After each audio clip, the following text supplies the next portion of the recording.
And today's theme simply says, you are not built to break. Amen? You are not built to break. And we are going to take our reading from Isaiah 48 verse 10. Isaiah 48 verse 10.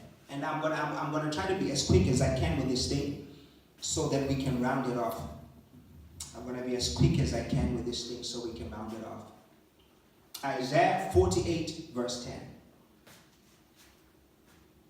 It says, see, I have refined you, not as silver.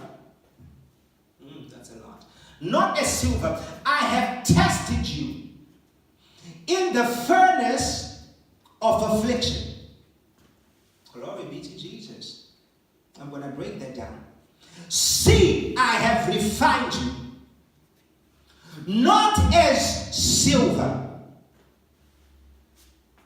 Why not as silver? Silver is another precious stone. So what he's saying is, see, I have put you through a process. Not like other anointed people, not like other called people, not like other gifted people. I have put you through a process. This talks about identity. Your identity is different. Your call is different.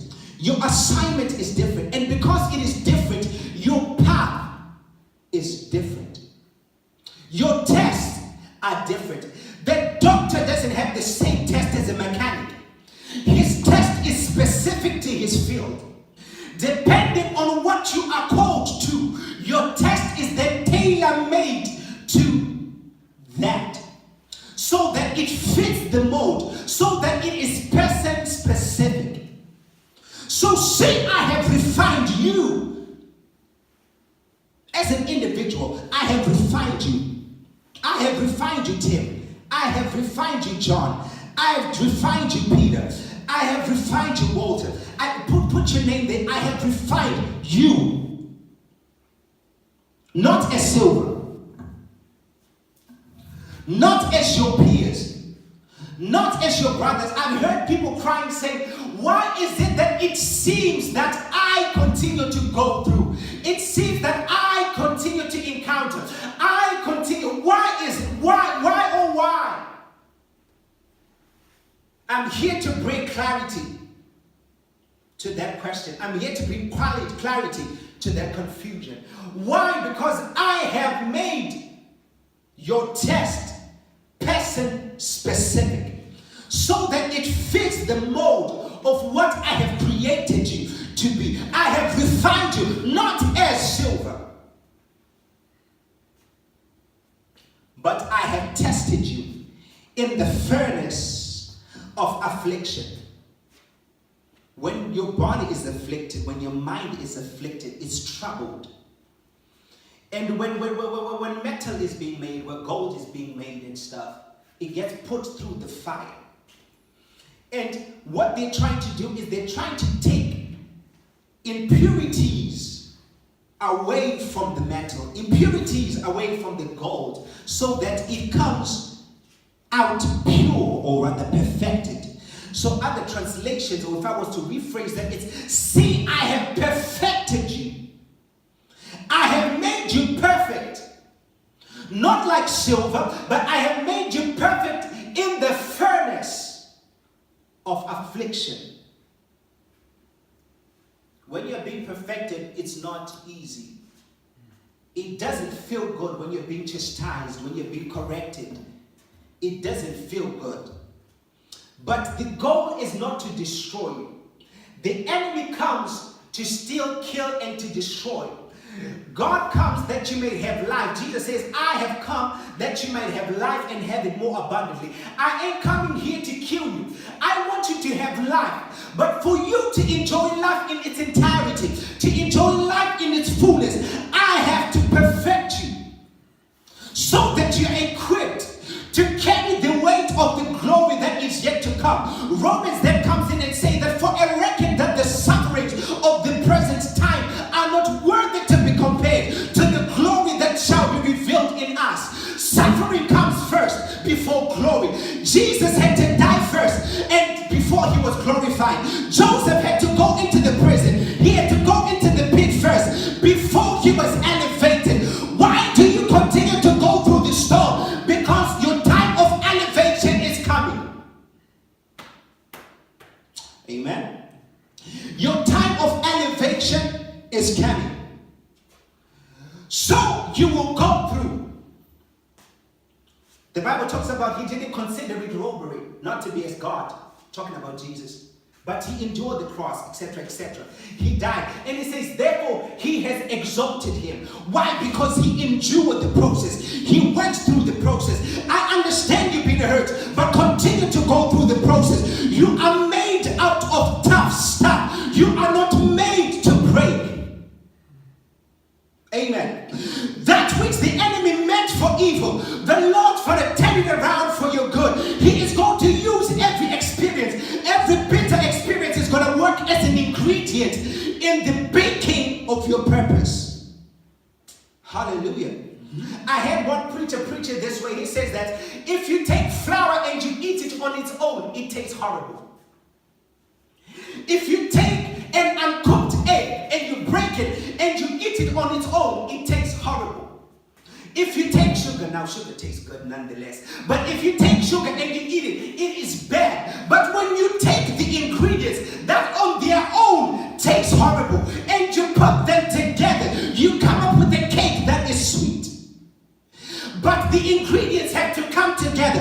That's why the scripture says, for all things work together for the good of them that love God. So the bitter works for the good. The sweet works for the good. The spicy works for the good. When it all comes together, it's going to make sense if you keep on building. The reason you are still standing today is because you are not made to break.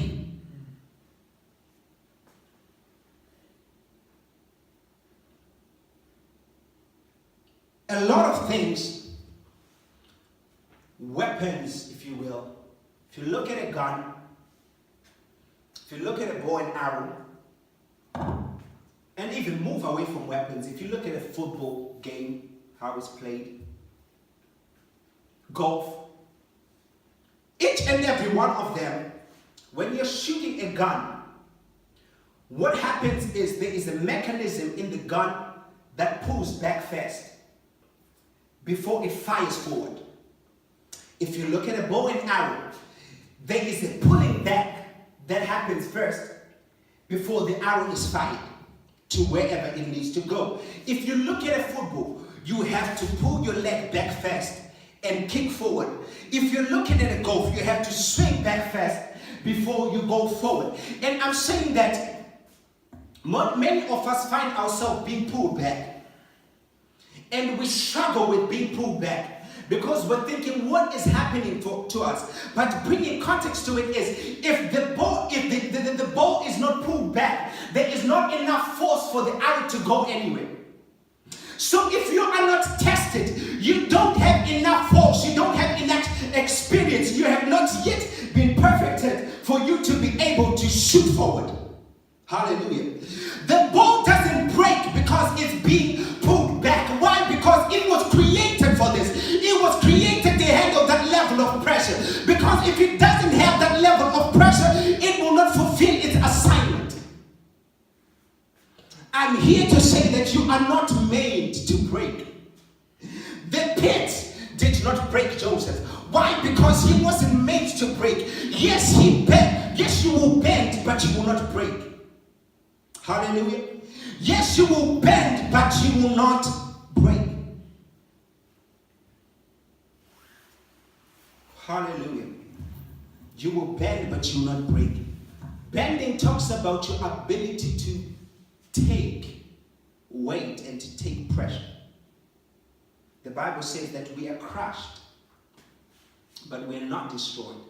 Yes, we are crushed. So when I'm saying you bend, what do I mean? I mean, there is a point where you are going to feel horrible. There is a point where you are going to feel pain. There is a point where you are going to feel tired.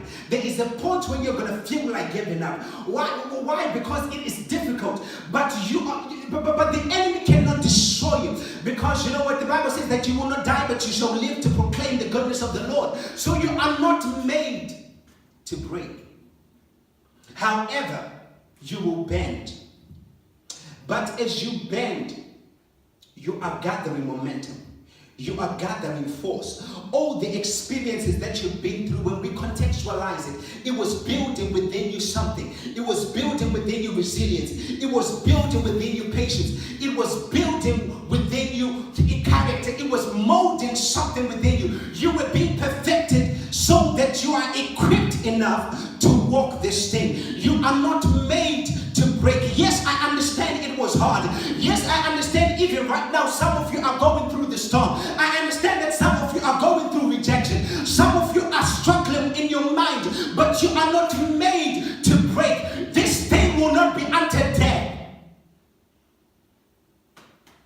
This thing will not be unto death. He had to go through the grave before he ascended. And I said, when it goes down, something that goes down, and I was going to preach on this last week, and then the Lord changed my message, that what goes down must go up. When you want to ascend, when the Bible says, who shall ascend unto the hill of the Lord? You have to go down on your knees before you ascend unto the hill of the Lord. Hallelujah.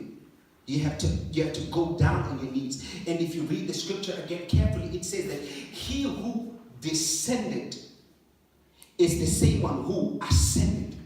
You have to go down before you go up. That's why Joseph had to go into the pit before he went up. That's why Shadrach and Meshach had to be thrown into fire before they were taken out and were elevated. It always takes you going down before you go up. I know the popular saying is that what goes up must come down, but I'm trying to say to you that in the kingdom, what goes down must go up. Your power is on your knees. Your vision is on your knees.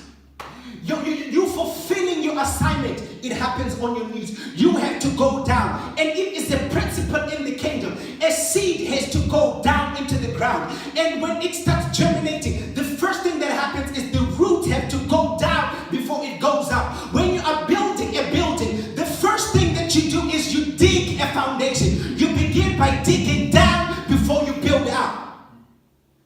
Hallelujah. Hallelujah. So you have to go down before you go up. And you find that in the kingdom, things are a little bit different. It sounds like foolishness, but you have to go down before you go up.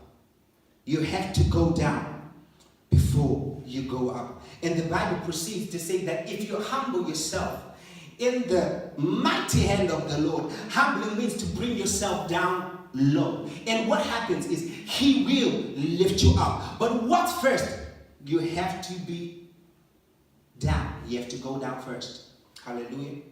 If the people who are called by my name should humble themselves, seek my face, turn from their wicked ways, I will hear. What do you have to do first? You have to firstly go down. And I understand that a lot of going down is not just because you are praying, but I'm explaining to you that the process that when you go down and you find that the enemy is trying to throw you down, the enemy is trying to put you down, and you're finding that you are being tested in areas, you're being tested in your finances, you're being tested in your character, you're being tested in your marriage, you're being tested in your ministry, you're being tested in your relationship, you're being tested in business. Whenever you are being tested and you feel like you are being put down and you're being pressurized, you're being pulled back, know that it is a setup because you're about to get launched into your destiny. What goes down must go up. You can't die. You are not made to die. There is a purpose that is upon your life. And when God called you and when God chose you, he didn't choose you to live you on your own. When he chose you and he says, I am going to be with you. He says that I will never leave you nor forsake you. He is always going to be there. He is going to walk with you even when you go through the valley of the shadow of death. David says, I fear no evil, for thou art with me. Thy rod and thy staff, it comforts me.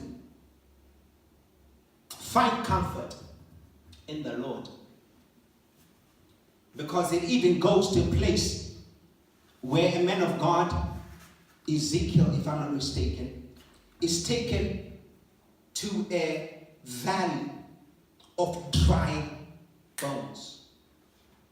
To a valley of dry bones. And note why he was there. He wasn't alone. There was a conversation happening. And who was he speaking to? He was speaking with the Lord. He will never leave you. You are not made to break. And why is it that you won't break? Is because you have been perfected. You have been tested in the furnace of affliction. Through much tribulation, through much turmoil, through much persecution, through much rejection, you have been tested and you have been made tough. You have been made strong. You have been refined. You have been perfected. Pride had to be burnt away from you. Unforgiveness had to be stripped away from you. A hard heart had to be stripped away from you. It will all make sense if you continue to build. It will all make sense if you continue to build. The Lord instructed me to preach this thing because it says that we build, our ethos says, rebuilding the kingdom. And we said on one of these days, we said, how do we build the kingdom? We said we build the kingdom by building the people. So what do we need to do? We need to work the ground first. We need to see what's in the ground first. And we need to take out everything that should not be in there. And that's where we're going in February. In February, we're going to deal with digging the right foundation. That's what we're going to deal with in February. This February, we're going to deal with the foundation. We're going to talk about taking things out of the foundation. When you're preparing to build, the first thing that you do, you dig a foundation. And when you're digging, you don't know what you'll find. You might find a rock, and the rock is not supposed to be there. It will mess around with our building. So we have to take it out. You might find weed, you might find the roots of a tree. They shouldn't be in there because if they continue to grow, they're going to crack the building. So we're going to have to reach into the foundation and take some things out of the foundation before we start building. Because if we're going to build, we need to build on the rock, which is Jesus Christ, and we need to build right. Build in the right way. So before we went there, I was instructed to preach and to teach on hurts, to bring context to hurts, to bring context to the fact that a lot of people have been hurt.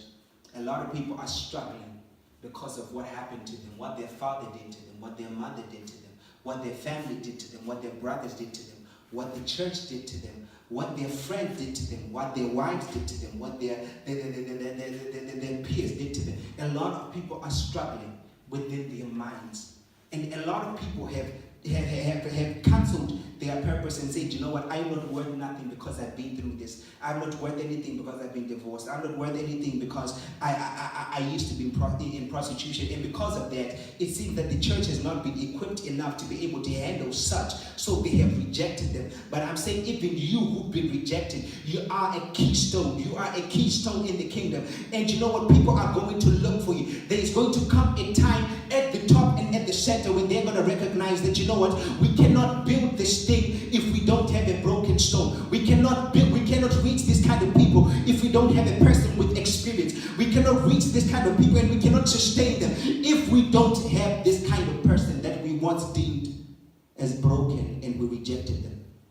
So the assignment for this series that we've been going through is to bring context to that. You are not made to break.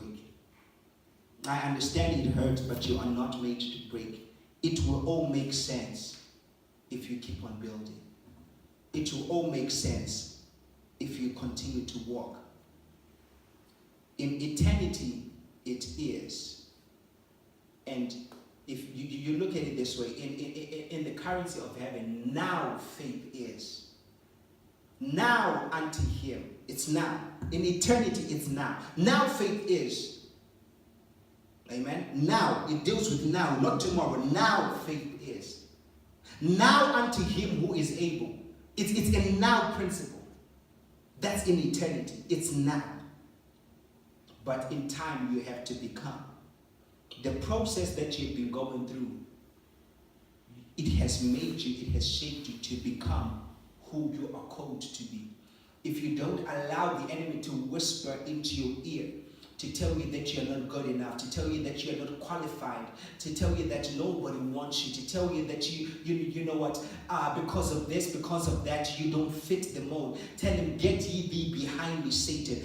I have been perfected in the furnace of affliction. My pain was not unto death. My rejection wasn't unto death. The things that I've gone through wasn't unto death. Why? Because I am not made to build. Declare it over yourself and say, I will not die, but I shall live and declare the good works of the Lord. And I'm declaring it over you that 2019, you will not die. Nothing is going to take you and overtake you and destroy you, because the Lord is going to keep you. There is a purpose, there is an assignment over your life. It's like, and I say this all the time, at Sound of Dominion, we're not just interested in a people who just want to come and be bench warmers. We're interested in people who want to be who wants to be proactive, who wants to do something, who are not just comfortable sitting, but who are saying, you know what, I have been gifted in my own way. I might not be gifted to preach, but I'm gifted in administrative things. I might not be gifted to this, but I'm gifted to source funds. I might not be gifted to this, but I'm gifted to playing the keyboard. I'm gifted to singing. People who are saying, you know what, we are not just going to see a problem, but we are going to be a solution. Because that's what the Lord wants us to be. And not just in the church. Not just in the church. And even to a person who's failed in their education, failed, maybe they went for a degree and they failed. I'm calling you and I'm saying, try again. You had a vision, you had a dream of how your life should be.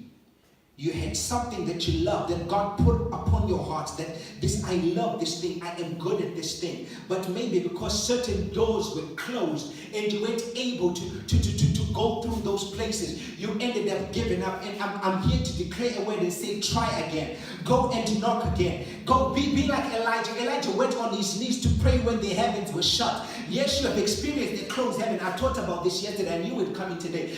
He experienced a closed heaven because of his decree. The heavens were closed and that there had not been any rain for a long time. And where there is no rain, there is no fruit. It says he went down on his knees and he prayed. And when he prayed, he sent his armor bearer, if you will, or his disciple. He sent his servant to go outside and look to see if there was any change. He said the servant came back 7 times and nothing had happened. But on the second time, he came back with the report and says, I see a cloud, the sign of a man's hand. And he says, that's what I've been waiting on. I'm saying try again. Go back and try again. Go back and try again. Go back and knock again. The Bible says knock and the door shall be open to you. Knock and the door shall be open to you. And like I'm saying, a lot of us have experienced closed heavens. But when you continue to knock, and knocking prophetically also resembles building. Because when you're building, you take a hammer, you take a nail. And what happens when you're using it, you hear a sound. And that sound is a sound of knocking. Continue to build. Continue to build on your skills. Continue to build on your qualifications. Continue to build on your business. Continue to build on your preaching. Continue to build on your ministry. Continue to build on your relationship. And as you continue to knock, as you continue to build, when you are building, you are prophetically knocking.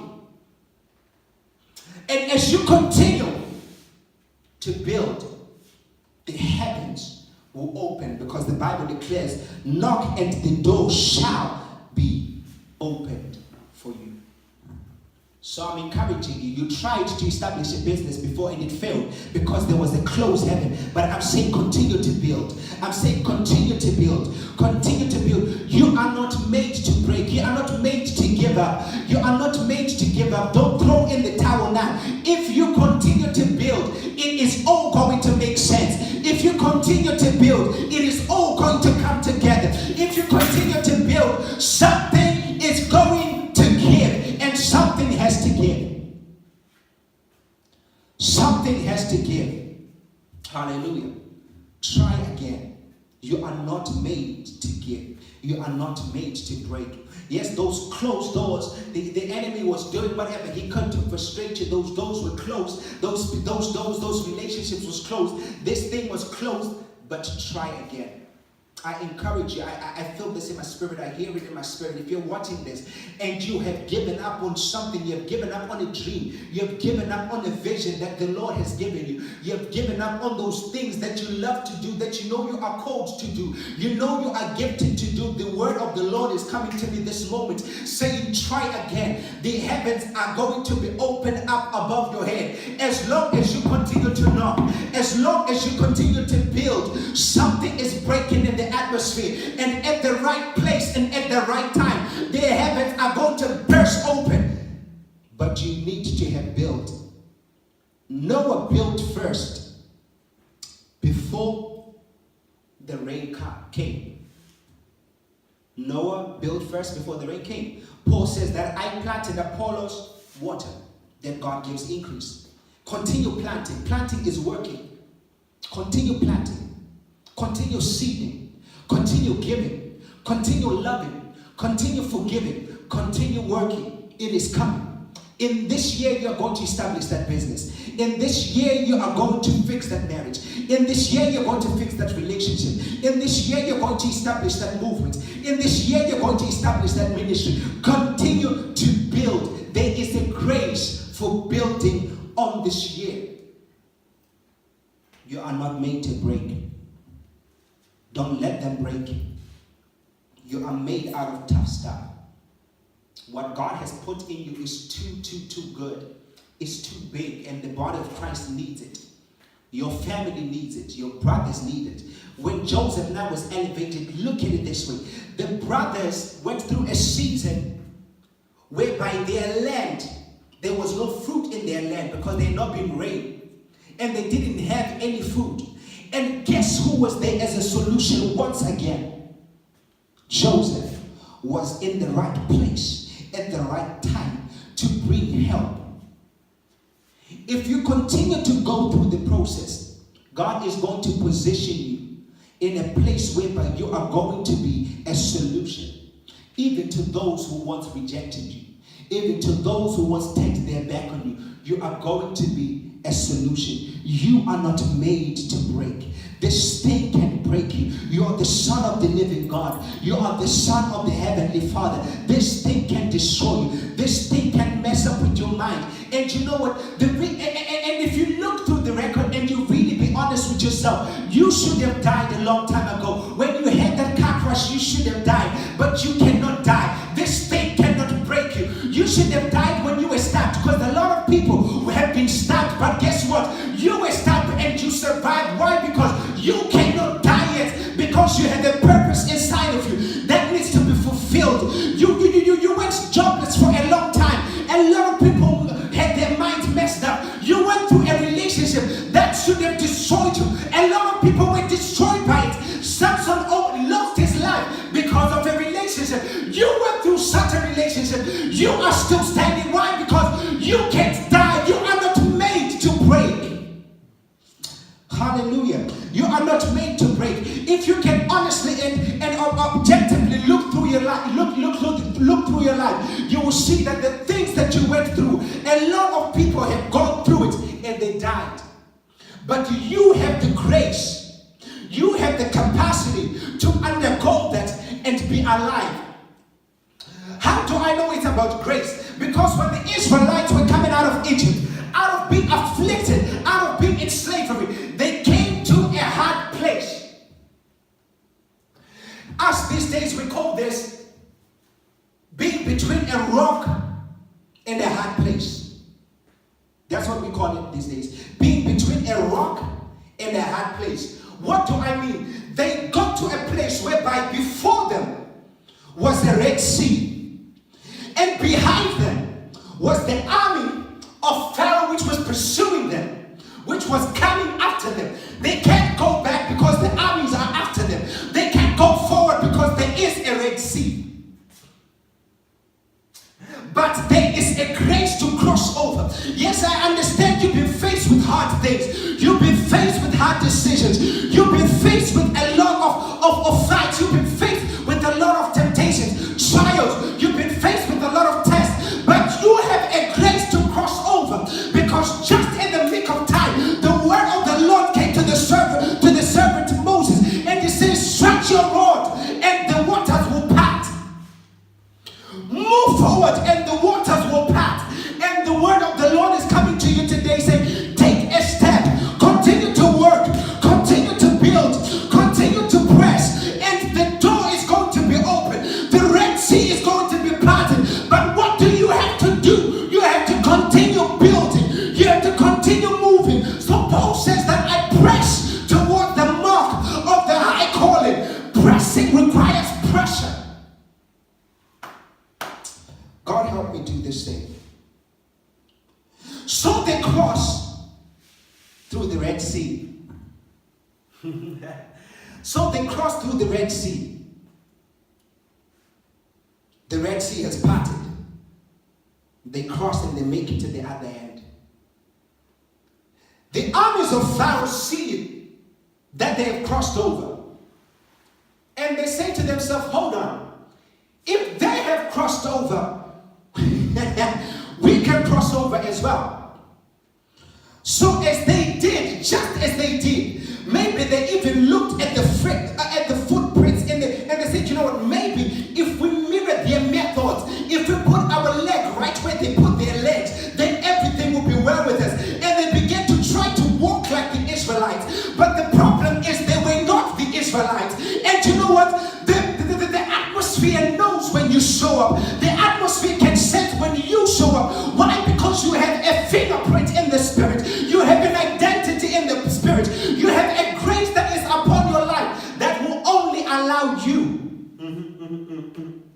That will only allow you to cross over.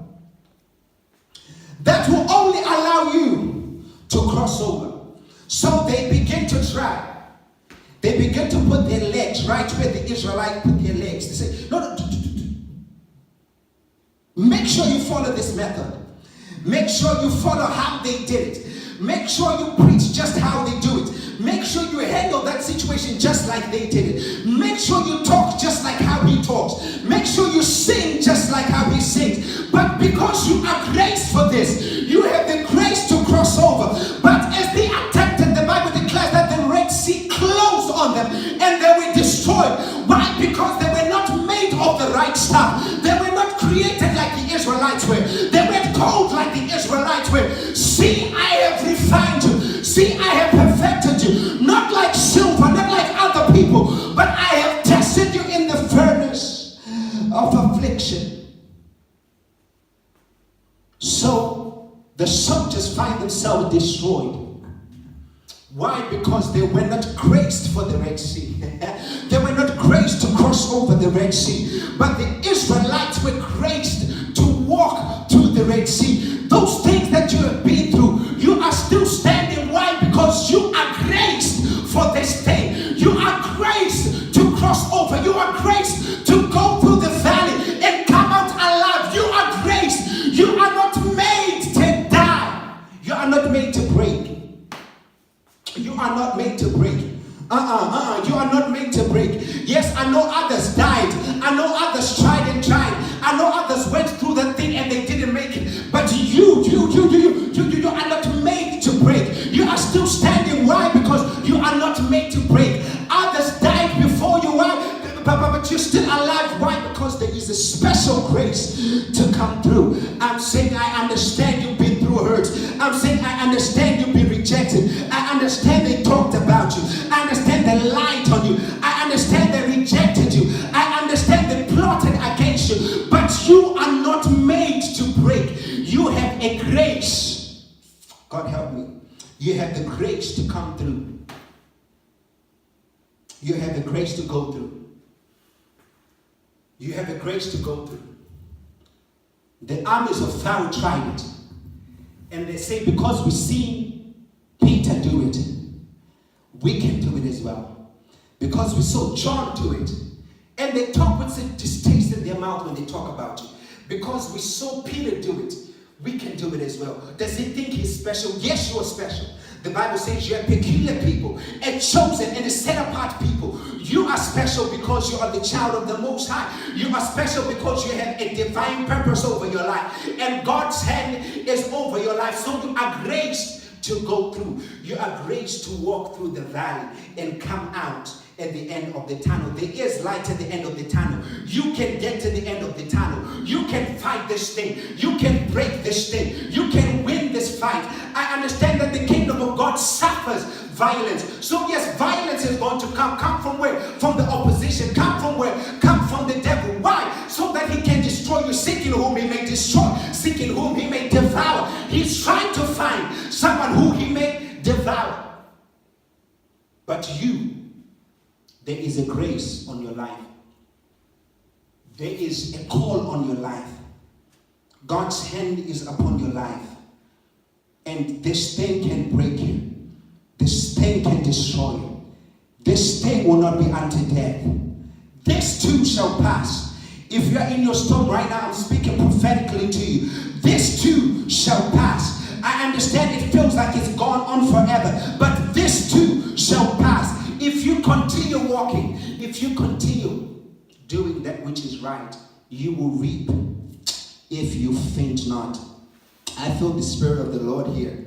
I feel the presence of the Lord in this place. I believe with everything that I am, that this word is for you. If you're watching this word is for you. If you're here, this word is for you. I understand you've been through some stuff, but God has made you, He has refined you. He has tested you in the furnace of affliction.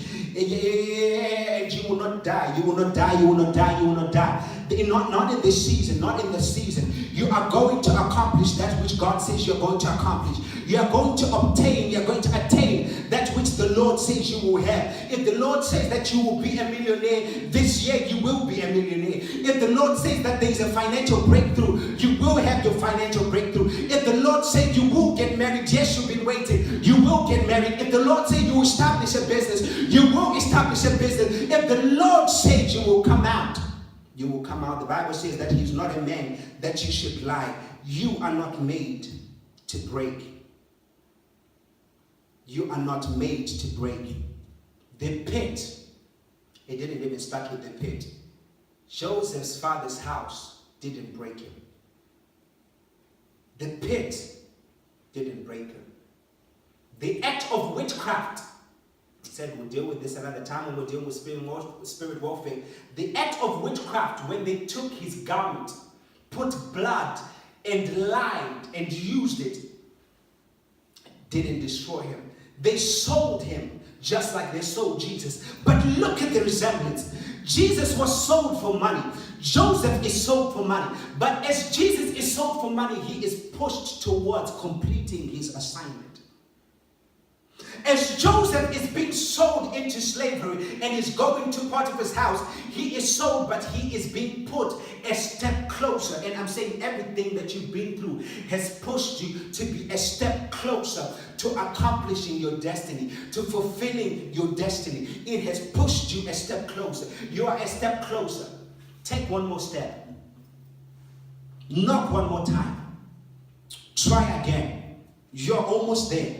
I know you was ready to give up, but you're almost there. The kingdom of God suffers violence, and the violent take it by force. In this season, I dare you to be violent about what you believe. I dare you to be violent about the promises that are over your life. I dare you to be violent about the prophecies that are over your life. I dare you to be violent about the written word and the promises of God over your life. Because the Bible declares that His word, His promises are yes and they are amen. If He said it, He will do it. He is the author and the finisher of our faith. He started your story. He started with you. He ain't going to leave you until you accomplish that which He said for you to accomplish.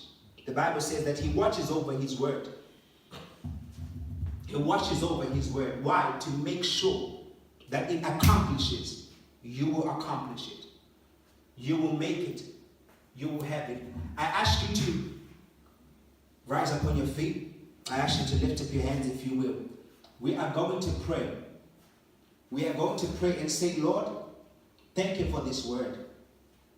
Thank you for this word. I pray that this word has given you strength to fight again. I pray that this word has given you strength to go again, to try again. I pray this word has given you strength to not give up on your dreams. And if you had,